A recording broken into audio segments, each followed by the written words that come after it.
I met murder on the way. He had a face like Castlereagh. Now, a great deal of what Henry Kissinger has done to this republic and to its democracy and its constitution and to countless defenseless populations and individuals around the world, a great deal of what he's done has actually been justified in point of saving face. I'm sure you know how the argument goes. If we don't kill all these people, everyone will think we've gone soft. Our face is at stake, our credibility. It's therefore a good thing there is a book here, although someone seems to want me to sign it, and it's got a thing on it. You won't mind if I know you know the face in a way, but just think. Who would you kill to save that face? To which massacre would you make yourself an accomplice to prevent that face from creasing with anxiety? You laugh. So you should. But if you have tears, prepare to shed them now.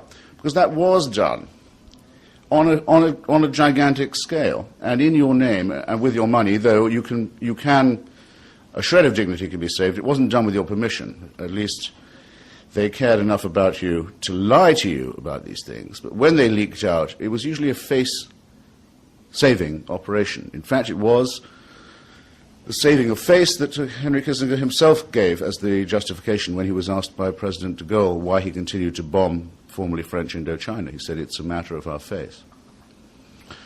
Have you recently heard the phrase, orderly, peaceful, democratic transition of power? I'm just trying to brush your patriotic G-spot here. You have heard it, haven't you? You've heard it quite a lot recently. You've been perhaps prompted to think, why do they keep on saying that? Isn't it a bit suspicious that they keep on mentioning that we here have and enjoy an orderly, peaceful, democratic transition of power? If we really had an orderly, peaceful, democratic transition of power, why would there be a need for them to keep on telling us that we have an orderly, peaceful, democratic transition of power? Is there something sinister about the repetition of the phrase, orderly, democratic, peaceful transition of power? Is there something perhaps a little robotic or uncertain about it? Well, could be. What I want to speak about, and I'll be as terse as I decently can, is exactly that. Because the origins of the career of Henry Kissinger, the moment when he morphs, if you like, from being a mediocre, power-worshipping academic in search of a powerful patron, morphs from that into one of the most powerful people in American history and on the global stage, and the single greatest unpunished criminal so far unindicted. The moment when that happened was in the closing months of the 1968 presidential election in these United States. Now, we used to speculate that this had happened. Some people guessed that it had happened, hypothesized that it had happened, but I think I can claim from my book that it can now be documented as having happened, that that election was criminally subverted by a group of named individuals around candidate Richard Nixon, who in a very tight election in which the Johnson-Humphrey administration rested its entire claim on the Paris peace negotiations on Vietnam, because along with the rest of the political establishment, including Henry Kissinger, by the way, they had long concluded that the war had to be stopped. With that as the background, as I say, the Nixon gang, as I don't hesitate to call it, evolved a plan, a very simple one. If they were to go covertly to the South Vietnamese military junta and say to them, look, if you will withdraw from these talks, and if you will withdraw just before the elections and destroy the Paris peace negotiations and simultaneously the Democrats claim to be running on a peace plan, and should we become the government of the United States, we, the Nixon campaign, you will get a better deal from us. That's the essence of the deal. How can I speak about it without sounding as if I'm advancing a conspiracy theory? Very simply, it's taken a very long time, and a number of us in Washington have been working on it for years, but now we have the FBI transcripts because the Johnson administration, though it didn't share this with you, ladies and gentlemen, comrades and friends, brothers and sisters, did know this was good, did get wind of this treasonous, illegal, covert diplomacy, and placed bugs in Mr. Nixon's headquarters and on his plane and elsewhere. Legal bugs, by the way, but not bugs they wanted particularly to own up to. So we now actually have, and I've reprinted them for your delectation, we have the conclusive evidence of the evolution of this disgusting plan, which I want to spend a little more time on. There were two prongs to it. The first was Mr. Nixon, Spiro Agnew, and John Mitchell contacting the South Vietnamese military dictatorship and dealing with them and their representatives in Washington privately on the deal. The second was to have a spy at the Paris peace talks where Averell Harriman was conducting the negotiations, so to speak, openly, legally, constitutionally for the United States. And the person who attached himself to those negotiations and was trusted by many of the Democrats, Harriman, Holbrooke, and others whose names will be known to you, was Henry Kissinger, ostensibly there as a friend of Nelson Rockefeller and as a liberal Republican. And now we know that that's how he contributed. He was the one who forwarded the news to Nixon of what the United States negotiating position would be at any given moment. So Nixon had perfect knowledge in subverting the Democrats' election campaign of all that he needed to know. Now, it's a trivial objection to make, but all of that was highly illegal under the Logan Act, which specifically punishes private secret diplomacy by American politicians that undercut the negotiating positions of the United States. Every country must have some such law. That's what it's called in this country. And as I say, it took a very long time to establish it, but it now can be said to be true. And that's why Richard Nixon, who only met Henry Kissinger twice in those years, once very briefly to shake his hand, and the second to ask him if he'd like to be national security advisor. Pretty odd for someone who disliked even the presence of Jews in the room. That's how it was done. And a star was born. But, mark the sequel, the illegal mortgage, the covert lease that was taken out by that action on another 4 years of war, because the South Vietnamese military dictatorship did withdraw from the Paris peace talks, very abruptly, on the 3rd of November, just before the vote, perfectly as to time in point of the plan, expected that the deal was supposed to stick. And the Nixon administration behaved thereafter as if it was indeed supposed to stick. And so, in the next 4 to 5 years, 22,500 of the names you can find on the wall on the Vietnam Memorial in Washington were lost.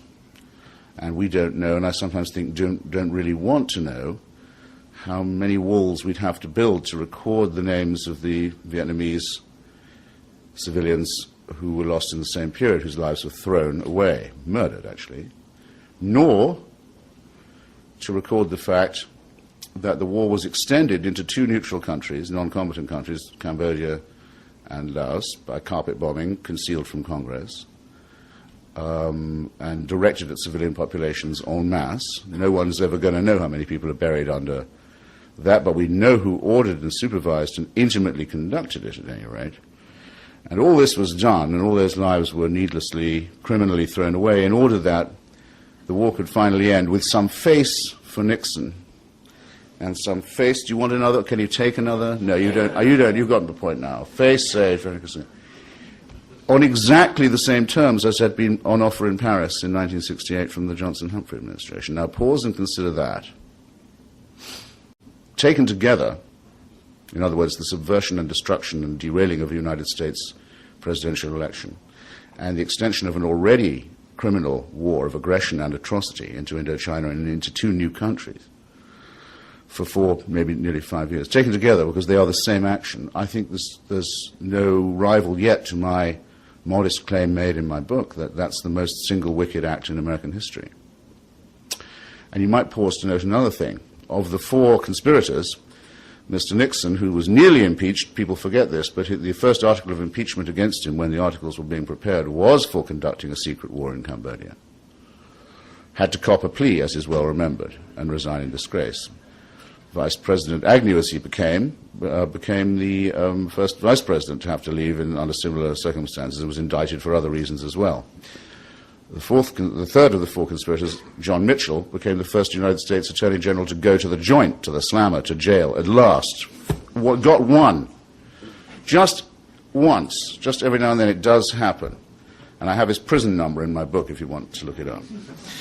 And he was, of course, with Henry Kissinger, the main member of the 40 Committee, the committee that oversees all United States covert actions abroad and though those are illegal at home.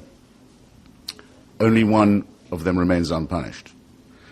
His impunity is beginning to look conspicuous, not to say obscene. So that's where we start with orderly, peaceful, democratic transitions of power.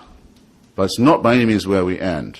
I'll give golly from a potential salad of examples. One might choose that of Chile. Why do I propose Chile? Well, because the Chilean people were very proud of the fact, and justifiably so, that of all the governments and societies in the southern cone of the Americas, Latin America as it's sometimes called, South America, they were the only ones who had managed to evolve a political system where the armed forces, though they were not considered politically neutral, and did intervene in social battles here and there in between elections, very deliberately, very noticeably, very honorably, abstained from picking the government or determining who would win an election or whether an election would be held. Chile had an unbroken record, in other words, of peaceful, democratic, orderly transition of power. And in 1970, it became the turn of the Popular Unity Coalition, led by Dr. Salvador Allende, to win. And though that was against some odds, a vast financing of the other side by the CIA and so on, that was more or less ordinary. That was the kind of thing one had come to allow for. The Chilean parliament was going to ratify him, and the Chilean conservative parties were going to vote to confirm him as president. Chile has I think it's a 60-day, but it may, I'm open to correction, it may be a 90-day transition period. First you win the election, then there's a transition, after which Congress and the Supreme Court confirm you. Orderly, peaceful, democratic transition of power. However, pressed by various interests of their own, the scope of which I'm not going to bore you with now, Mr. Nixon and Mr. Kissinger decided there wasn't going to be democratic, peaceful, orderly transition of power in Chile, that there should instead be a military coup that would destroy the Allende presidency and the coalition that had elected him. This much is now fairly well known. Principal obstacle to this, the reluctance of the Chilean military to do as was requested of it. Symbolic, emblematic element in that reluctance, the single person of General René Schneider, an honorable conservative, a constitutionally minded officer, the chief of the Chilean General Staff. He told all his officers they were to obey their oath to the Constitution and to play no part in any seduction of them from their duty, whoever might offer it.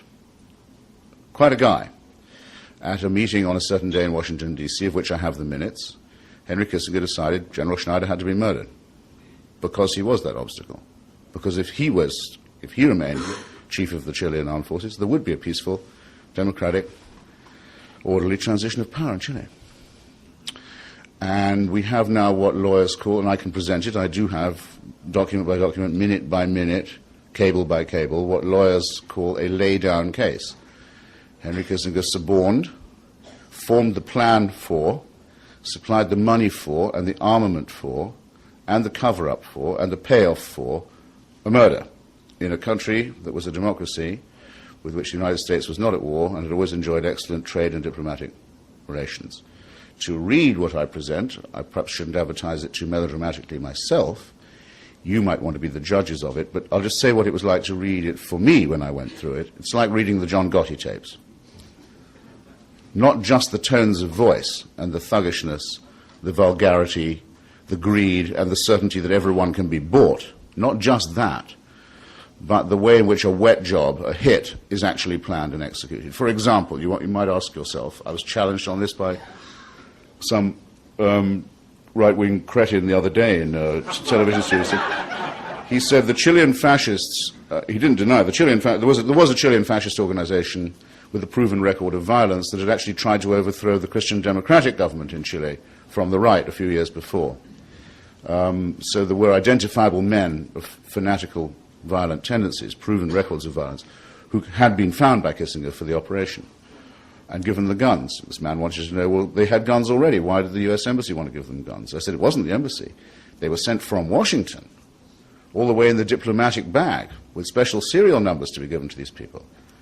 Well, ask yourself the question. This is where the criminal mentality it becomes servant. Of course they had guns of their own.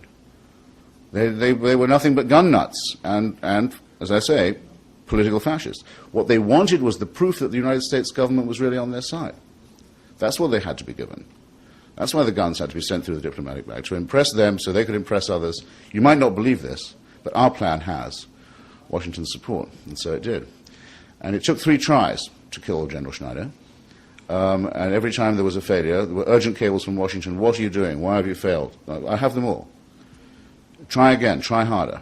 The money was then paid to the gang, and the arrangement was made to conceal the complicity from investigators in Santiago and also in Washington, D.C., to this day, but not for much longer. And I will just tell you something that might make you have a little holiday in some of your hearts, as it does in some of mine, so in mine, some of the time, or some of my heart, if you like. the bit that hasn't been shriveled by exposure to this. I must pick my words with care. Now that all this evidence is in, there is nothing to stop the relatives of people murdered in Chile from bringing a suit under the Alien Tort Claims Act in the United States against named identifiable American officials and accusing them, it's a civil suit, but accusing them of murder, kidnap, torture, and disappearance. And I know that there is such a group of Chileans and that they are going to bring such a suit, and Henry Kissinger's name is going to be on it.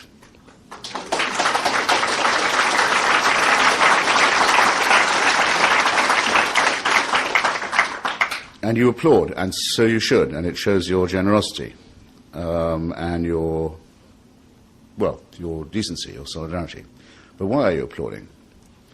Is it not an absolutely shattering disgrace that that task of bringing that case should be left to victims and volunteers in another country? Isn't that a shame? Isn't that an absolute scandal? Where is there not one district attorney in these United States or one congressional committee that will not say that with this evidence before it, it should proceed, it should adopt this task? Are we really to say to people who've lost their sons and brothers and fathers and husbands to torture and murder and disappearance that they must scrape together the funds and bring themselves as petitioners to a court in the United States and only then have a word of justice spoken to them? What an appalling state of affairs that would be, and is. But that's what they ask you to live with now, and that's in the face of all the evidence, because there's no defense that can be pleaded to this. It is, as I say, a prima facie laid-down case. Well, that's the situation now. And that's the situation also as the United States remains the chief moral tutor and chief lecturer on human rights and war crimes to every other society in the world, the one that requires the speedy bringing to justice of war criminals and wanted violators of international law, that threatens with guns and with money those societies that do not speedily examine themselves and conduct, quite properly, by the way, in my view, purges and inquiries and trials of their own. But how much longer do you think this ridiculous dichotomy, this morally shameful and legally impossible dichotomy can be allowed to persist? Well, we don't know how long, but in that interregnum, the case of Henry Kissinger becomes the salient one, the test case. And so it will be a case of everything that's described as American values. Now, I don't know if I might make the assumption that I'd already made my point. Could I make that assumption? Because I'm quite happy to assume that people who come to meetings of this kind in bookstores of this sort have come to talk as well as to listen. I hope I'm not wrong about that. And my usual principle is that I won't leave if there's an unanswered question. But I think perhaps I might give you just one more transition before we... I'll tell you why I like it, or I don't like it, why it's sort of, I want to insist upon it, because it does involve me reading a bit from my own stuff, but then you expected that. Because it's been so much forgotten, and that's the mass murder in Bangladesh in the early 1970s. I remember it. I'm sure some of you remember it too. It's slightly slipped out of history now. In 1971,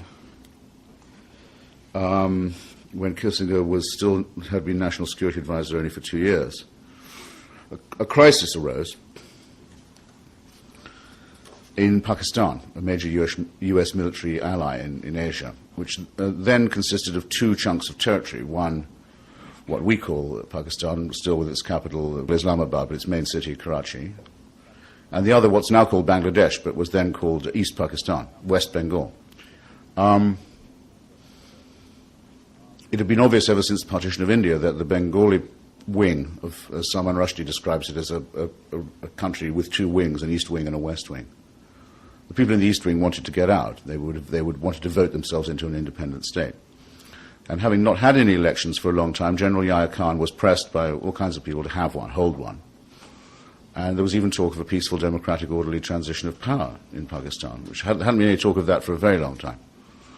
But it was known to all that if there was such an election, that the Bengali Nationalist Party, led by Sheikh Rahman, would win it, at least in the east, would win it overwhelmingly, perhaps conclusively. So it was argued in the State Department and to Henry Kissinger and others that that the United States should remind General Yahya Khan that he better respect the results of the elections, because it looked as if he might not. But no message of that kind was ever sent. None whatever. So when they did, the Bengalis, win the elections, first General Yahya Khan cancelled the elections, then he dissolved the parliament, then he arrested all the people who had won the elections. And not content with that, he unleashed the Pakistani army in Bengal in an operation that was described at any rate by the American accredited diplomats on the spot as genocidal. It certainly had every appearance of a genocide. In other words, it had been long concerted. And though it was very indiscriminate in point of the mass of the people, we think, we are not, again not certain, and it may be indecent to speculate, but probably not less than 3 million Bengalis were killed in this bloodbath. But it was also, as other genocides are, rather specific and intimate. In other words, in the first day or so, the army rounded up and killed all the intellectuals, all the journalists, all the lawyers, all the academics, all the journalists and broadcasters in the capital city, trying, so to speak, to decapitate Bengali nationalism. And the best remembered symbol of this was the laying of an ambush, the setting up of a machine gun barrage outside the women's dormitory in the university. Then a fire set at the back of the dormitory, and the women students machine gunned as they ran out. This was repeated across the city. So 2 telegrams were sent at that point, one from Pakistan to Washington and one from Washington to Pakistan. I'd like to read you the first one, which came from the consul, the ambassador, in fact, in Bangladesh. His name was Archer Blood. He should be remembered not just for his name, but as a good man with a good staff, and it was signed by almost every single person in the U.S. Embassy in Dhaka, and it was sent on the 6th of April 1971 back to Washington, and it said the following: our government has failed to denounce the suppression of democracy, our government has failed to denounce atrocities, our government has failed to take forceful measures to protect its citizens, while at the same time bending over backwards to placate the West Pakistan-dominated government. Our government has evidenced what many will consider moral bankruptcy, ironically at a time when the USSR has sent President Yahya Khan a message defending democracy, condemning the arrest of a leader of a democratically elected majority party, incidentally a pro-Western one, I'm still quoting, and calling for an end to repressive measures and bloodshed. In this conflict, in which, I'm italicizing this as they did, in which unfortunately the overworked term genocide is applicable, when that 20-signature message from the U.S. diplomatic office in Dhaka arrived in Washington, it was signed by a further 9 of the senior officers for Asia in the State Department, and that it remained for some time the most widely publicized and the one most widely signed and promulgated by professional civil servants in Washington in protest of a policy, until the mass resignations from Kissinger's staff over the invasion of Cambodia, another record he was later to set and break. So that was the telegram that Washington got. The telegram that Washington sent was signed by Henry Kissinger and sent to General Yahya Khan, and said, we thank you for the delicacy and tact with which you have handled this very difficult situation. That was the 3 million dead, 5 million refugee, mass destruction of the intellectual and cultural life of Bangladesh, resolution, in Kissinger's terms, of the peaceful, democratic, orderly transition in Pakistan and Bengal.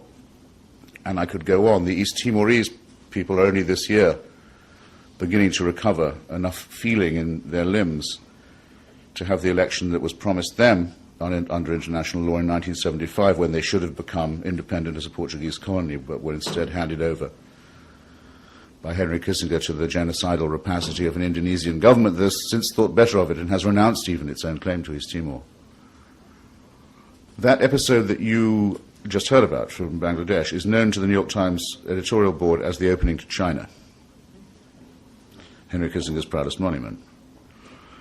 Because what wasn't known at the time or understood was that General Yahya Khan was the intermediary for American diplomacy in arranging a photo op for Henry Kissinger and Richard Nixon in Beijing, where they could pose with Zhou Enlai and Mao Zedong.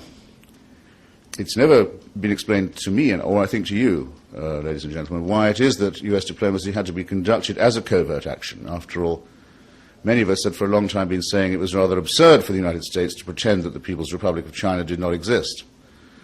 That door was nailed shut by Henry Kissinger and Richard. Any one of us who said, shouldn't we consider having diplomatic relations with Beijing? Looks like the capital of quite a large country.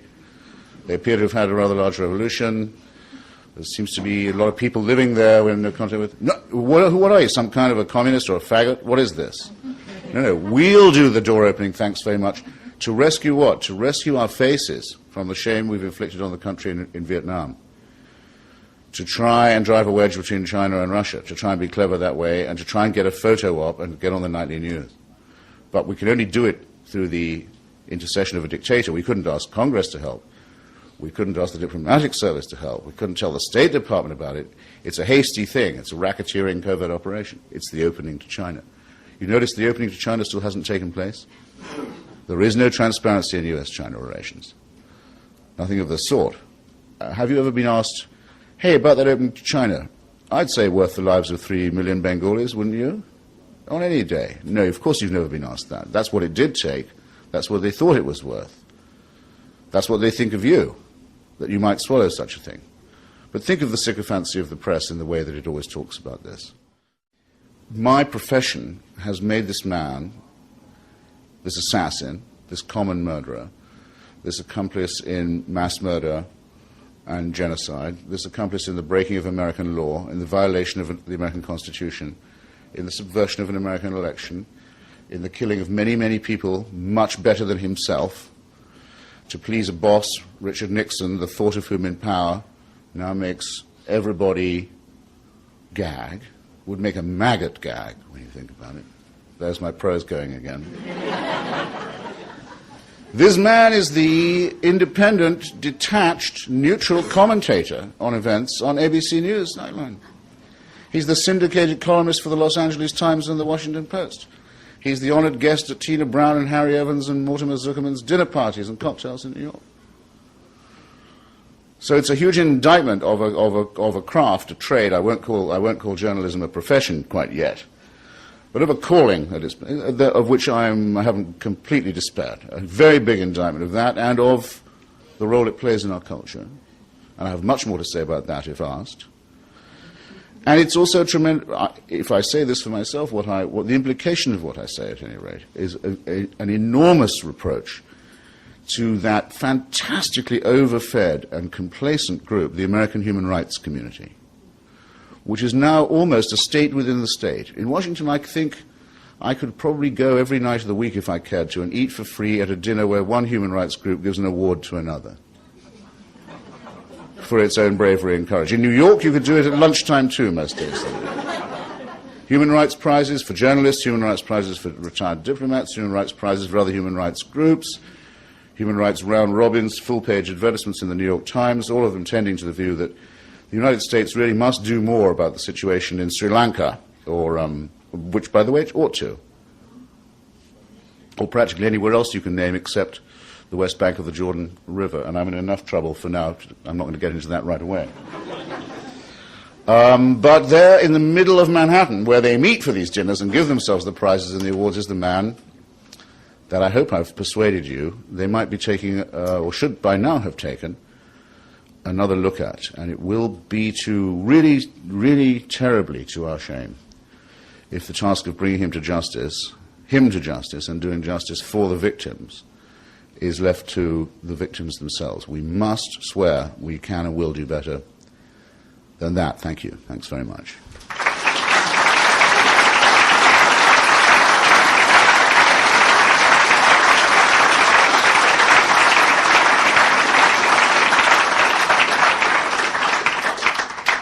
The lady asks, she remembers a lot of this too. Did she miss anything, or did nobody in 71 or so make any of these kinds of point?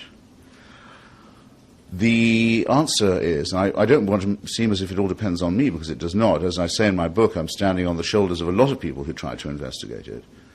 That a good deal of work was done by the Church Committee, for example. A good deal of work was done by Seymour Hersh and some other reporters in Washington, especially on Chile, but that the extent and depth of it wasn't known until very recently. In fact, I've been doing this for years in Washington, for 20 years now. It's only when Congressman Hitchens last year in an amendment for Congress insisted as a rider to the bill of appropriations that the CIA disgorge everything it had on Chile. This is in response, by the way, to the arrest of Pinochet and the implications of that, which are the things that are worrying Kissinger now. And that amendment passed, and to everyone's surprise, the CIA just complied. They gave us all the stuff. And I didn't know, I was sure, but I didn't know until then, that we would find that they had paid off the people who killed Schneider. We even have the amount of dollars they gave them, and when and where. And the point in the ocean off Valparaiso where they threw the guns to conceal the evidence. We know it all now. That's why the relatives can sue if they want to. Because you can't just sue in general, any more than the British Special Branch could be told to go around. This is an event I'd really love to have seen, I must say. They weren't told, go round to the clinic in London and arrest the Chilean junta. They were told, go round, you've got a warrant, go round to Mr. Pinochet's place and tell him he's nicked. Are you Augusto Pinochet? See. Well, I have here a warrant for your arrest. You may remain silent, but everything you say can be taken down and bloody well used in evidence against you. I would love to have seen that. And then 2 months of house arrest where he's only allowed to see Margaret Thatcher. Which might not be cruel, but certainly unusual. Better still, because I was terrified when the British let him go on humanitarian grounds. Because I know that the humanitarian grounds are the last thing that weigh with them. But better, he's on trial in Chile now. That's much better. Sir, I'm asked to comment on the following objection, really. Is there not a danger in focusing on Henry Kissinger in ignoring the fact that he's one of many executives of a policy of imperialism? You wouldn't find in me a very strong opponent of that view. But I would stipulate that, for example, when it came time to pay off the mortgage of the Vietnam secret deal that I talked about at the beginning, not many people in the Nixon administration were privy to that deal. Okay? And one of the things that was necessary for them to redeem it with their South Vietnamese partners was to pretend, what everyone in the political establishment had long since ceased to pretend, that the National Liberation Front of South Vietnam was not an indigenous force, right? That it was somehow Vietnamese infiltrating Vietnam from some other part, which was thought by most of the policy establishment to be a fantasy by then, and was. But the fantasy had consequences. It meant, but we could dry up this infiltration if we invaded Cambodia and Laos and bombed it flat, and then these other would be less trouble. Well, it has to be said to their credit that Melvin Laird, the Secretary of Defense, and William Rogers, Secretary of State, said, that's ridiculous. We're not going to invade Cambodia. Anyway, it's a violation of international law. There was a big argument within the administration about whether to do it. Bebe Rebozo, Nixon's mafia chum, got on the phone. We have the records of that thanks to Kissinger, because he was so suspicious. He's helped us a lot. He had himself bugged to make sure he had the record. Nixon and Rebozo, on the eve of the invasion, ring Kissinger drunk, blind drunk, and slur into the phone and say, we're going to go ahead, never mind state, never mind defense, but if it fails, Henry, they slurred into the phone, if it fails, it's your ass. That's why Kissinger kept tapes, because that's the sort of people he was working for. Did he go with Rogers and Laird and say maybe we shouldn't do this? No, he went with Nixon and Raposo. He made the difference. Voila. Take another case where he's in the room with the Indonesian General Staff on the day that the invasion of East Timor is not planned, because it's been planned for a long time. The forces are already there. It takes a long time to get them into readiness, and of course the US knows that they're ready to go. He's there on the day the go-ahead is given. He gives the go-ahead, as we now know. However, on the plane on the way back, while he's still in the air, the State Department receives the news of the information. Now, it's difficult for state. Why?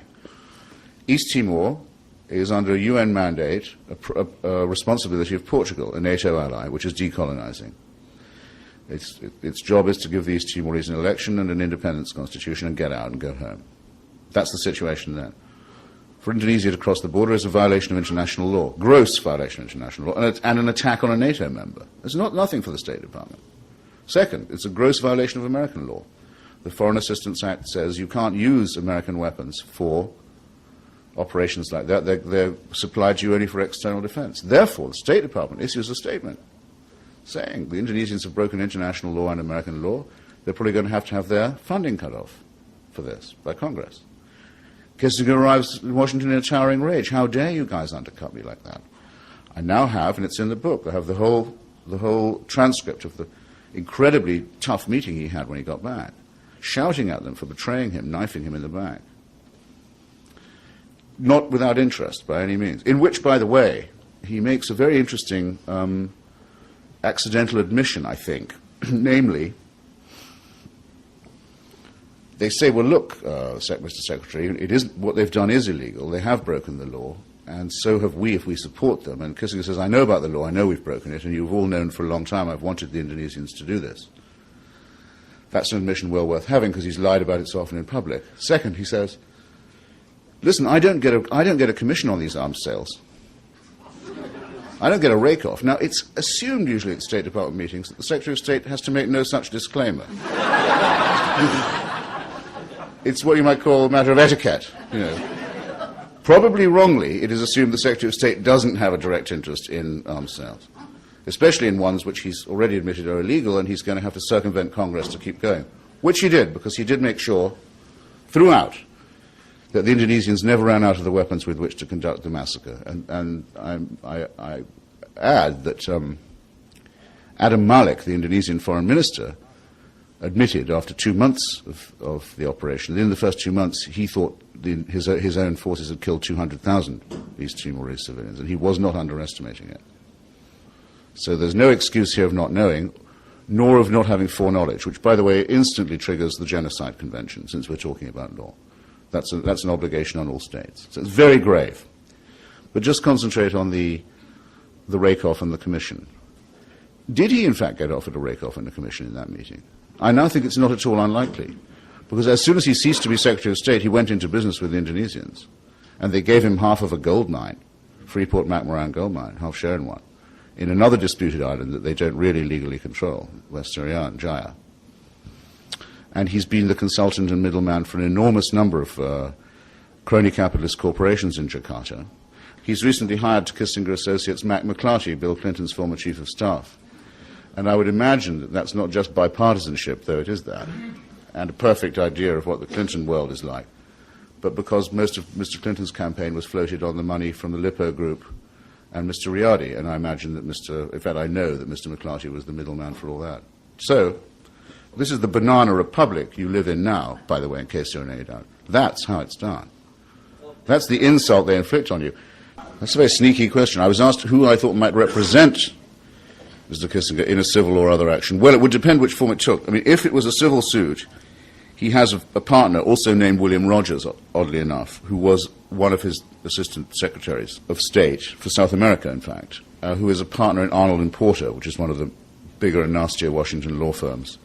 I would imagine that's the way they would go. It's not impossible. There are some magistrates in Chile who've talked about asking to subpoena or even extradite Kissinger as the trial of Pinochet goes on. And if an extradition order, I'm not sure if the Chileans have the nerve for this, and I would sympathize with them if they didn't, but it would still in all, it would be great if they did.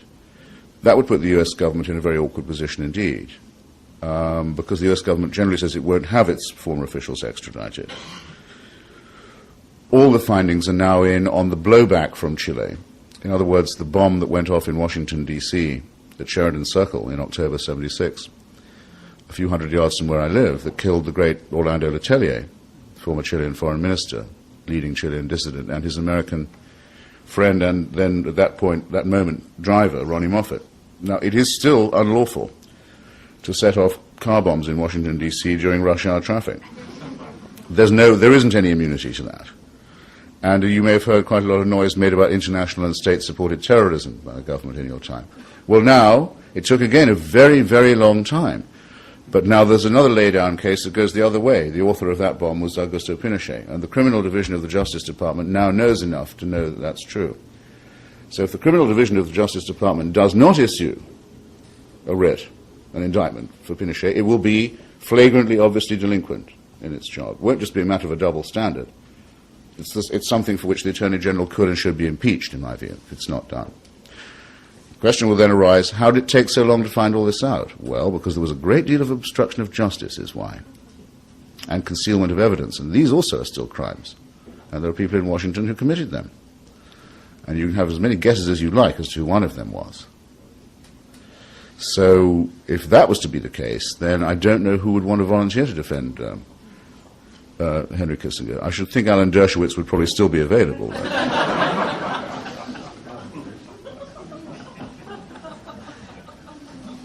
The questioner asked me to speculate on what other avenues of prosecution might lie open, whether a federal prosecution or congressional one or something in The Hague.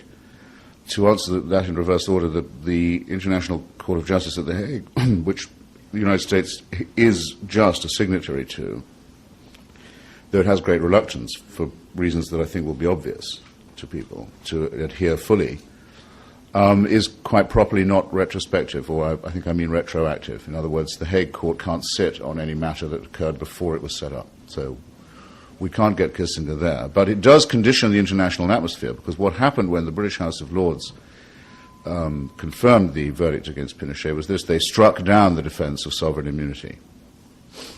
They established the idea of universal jurisdiction. In other words, any court is supposed now to, on its own initiative, without waiting for any further instructions, to arrest and either extradite or try offenders against the law on war crimes and crimes against humanity. It's the same law as applies to if you have a pirate in your jurisdiction. And any of them could and even might. And that if you are hailed before such a court, you won't be able to say, well, I admit I did all that, but I was trying to please Richard Nixon at the time. Okay, that won't be good enough as a defense. I have a section in my book drawn largely from General Telford Taylor, who was the senior United States military prosecutor at Nuremberg, who wrote a book called Nuremberg and Vietnam, measuring the extent to which the United States had endangered its leading politicians by conducting the war in that way. And he wrote the book, by the way, before the invasion or bombing of Cambodia was known. And he said that, yes, they had transgressed the Nuremberg standard, and that this was no small thing, because as well as conducting the trials largely with its own judges, the United States had caused to be enshrined, the Nuremberg principles in the founding documents of the United Nations, of which the U.S. is you might say, the founding member, certainly the host and senior member to this day, and had stated publicly that the United States, would consider itself bound by the same standards it had applied at Nuremberg. The difficulty there would be that at Nuremberg, for a rather sinister or shady reason, aerial bombardment of civilians is somewhat sketchily defined as a war crime. Doing it in itself is not a war crime. I mean, the Anglo-American side had more, what would be the word, perhaps embarrassment than to say that. But there are ways in which it can be found criminal, a judged criminal. And then, of course, there is the Genocide Convention, which mandates that states intervene to prevent and to punish genocide as soon as they become aware of it. it's in the atmosphere, in other words. A great change was made with the arrest of Pinochet. Jorge Castaneda, for example, the new Mexican foreign minister, recently decided Mexico, having arrested, on a warrant from Spain, an Argentine death squad leader who'd been wanted for some time. Normally, Mexico would have sent him back to Argentina, where he could probably have expected to vanish. But the request was to extradite him to Spain, to stand trial there, from the same magistrates, by the way, as were after me. And it has to be confirmed by the Mexican courts and by the Mexican Foreign Ministry, but it now has been. They are going to send him back to Spain. So the development in international law is quite uneven, somewhat ragged, but it's all in one direction at the moment. It's evolving towards universal jurisdiction and towards the abolition of sovereign immunity as a defense. So that's why the tape that I have of Kissinger with his publisher, very nervous about whether he's going to have to rewrite the Chile stuff and worried about the Chile precedent, is encouraging. He was quicker to see it than the human rights community was. I'm asked whether the political class, the criminal class in Washington, D.C., has any real conviction of its own rectitude or any ideological motivation, or whether it just is what it sometimes looks like. There are ideological types in Washington, D.C., no question about it. But if there had been a trial, if the impeachment of Nixon for Cambodia had gone ahead in the Congress, which I really wish that it had, because we would be living in a very different world if it had been allowed to do so.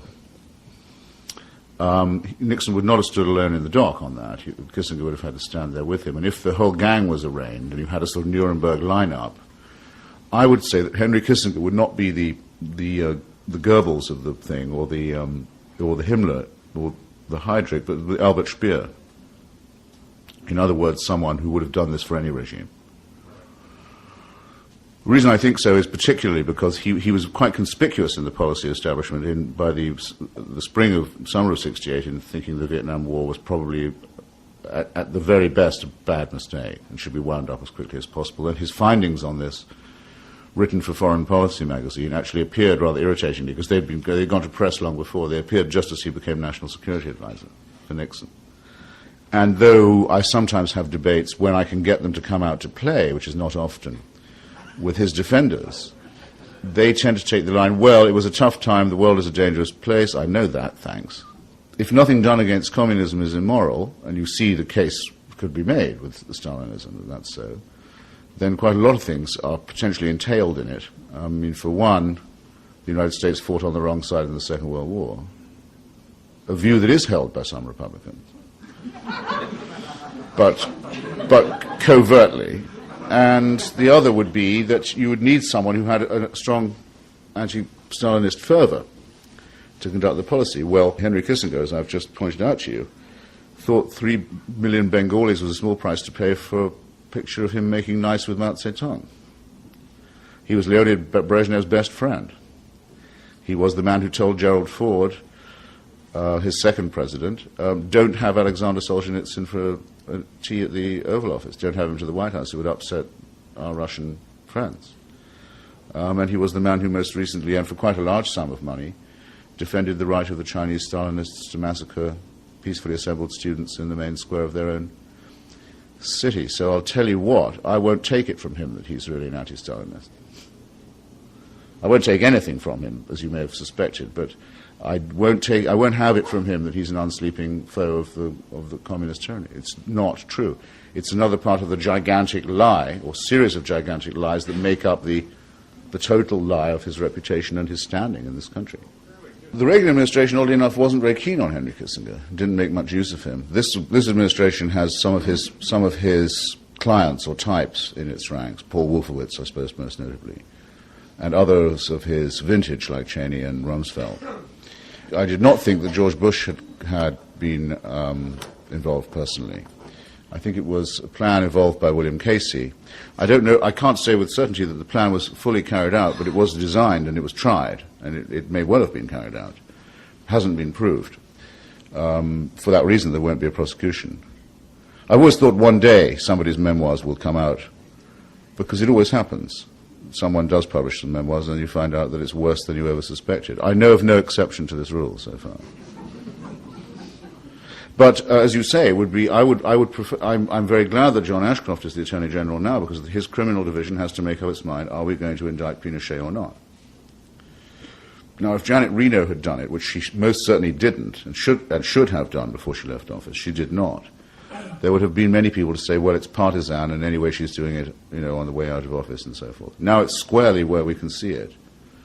And the question will arise, well, does the United States agree that there are universal standards in these matters or not? If it doesn't, I'm not the loser, except that we all are. We just simply point out the fact that the contradiction is far too gross to be lived with. The United States cannot simultaneously be the moral tutor and inquisitor and policeman of the world on human rights matters and say that these rules don't apply to Americans. In fact, they don't have a language in which they can actually say that. So this is a very exciting moment, because all of the law that they claim to uphold is evolving against them. And Kissinger's the test case. I'm asked about the role of Nixon and Kissinger in the Christmas bombing. It was their idea. I think it was particularly Nixon's idea and Kissinger's wish to gratify his whim. What Nixon wanted, he generally got from Kissinger. There were times when Kissinger was scared of Nixon taking bombing decisions when he was drunk, for example. Everyone was scared about that. As we now know, James Schlesinger, the then Secretary of Defense, has said that he said on the record that he gave an order which was actually greatly illegal for him to give, and a gross violation of the Constitution. He told the Joint Chiefs, you're not to obey a presidential order unless it's countersigned by the Defense Department and the National Security Council. They were that scared that Nixon would either launch a nuclear strike or try and go for a military coup. And that's been confirmed, and it's confirmed with other witnesses to it in my book. I mean, I'm glad that Schlesinger broke the law in that way, I think. That's what it took to try, that's what the moral atmosphere of the Nixon administration was like. Kissinger's comment on the Christmas bombing was that we bombed the North Vietnamese into accepting their offer of concessions. That's his idea of a joke, too. In other words, the North Vietnamese had offered a bargain. The South Vietnamese, who were still acting in the spirit of the secret bargain they thought they had said, if you accept this, you'd be, giving in to communism. So while preparing to accept it, Nixon and Kissinger bombed Hanoi anyway to convince the South Vietnamese they weren't going soft. That's what they were committed to by the original sin, if you see what I mean. And that's why he actually openly said in front of the cameras, we're bombing North Vietnam into accepting our version of their consent, if you see what I mean. It's an extraordinary thing. Never, never to be forgotten.